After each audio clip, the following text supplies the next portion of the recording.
Well, joining us for the analytical part of this live coverage, we have Ken O'Keefe, former U.S.Marine, who joins us in the studios. Ken O'Keefe, I'll start with you. This should, I would think, be a warning signal to some of the countries supporting the terrorists in the war in Syria, in particular the U.S., Turkey, and Saudi Arabia. Yes, well, I hope actually that it's even more of a wake-up call for us to realize that we are ISIS, that the Western governments that are in bed with Saudi Arabia, who is the primary funder of ISIS, along with Qatar and other Gulf states.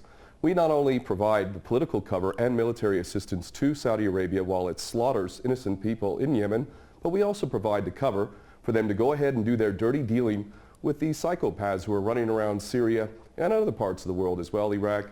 Let us remember that before the United States invaded Iraq, there was no Al-Qaeda in Iraq. Look at it today. Let us also remember that when Gaddafi was in power, in Libya, there was very little Al-Qaeda.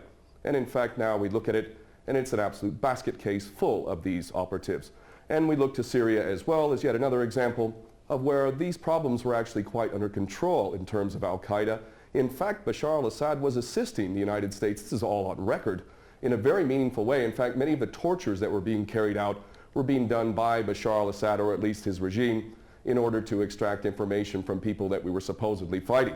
I believe that it is beyond any doubt for any sensible person to realize that not only is the United States providing the financial cover, military cover, political cover for these terrorists through our proxies, but we've also, in pure technical sense, provided the training for these people in Jordan, and Turkey, another one of our best friends, has been shuttling these psychopaths across the country from Turkey into Syria for a long time now. So the idea that the West is actually fighting a war against ISIS is beyond ridiculous. So what we really need to do is start realizing the fact that we are ISIS, and the reason why our corrupt, treasonous governments are carrying out these policies is because they do not represent us. They represent the bankers, and the bankers make a hell of a lot of money off of war. And more importantly, as long as we're all fighting each other, as long as we're all not trusting each other, as long as we're all simply being played as pawns over and over, then they can maintain this tyrannical system of never-ending war. So this is really the wake-up call. What has happened in Paris is us. We are responsible through our corrupt governments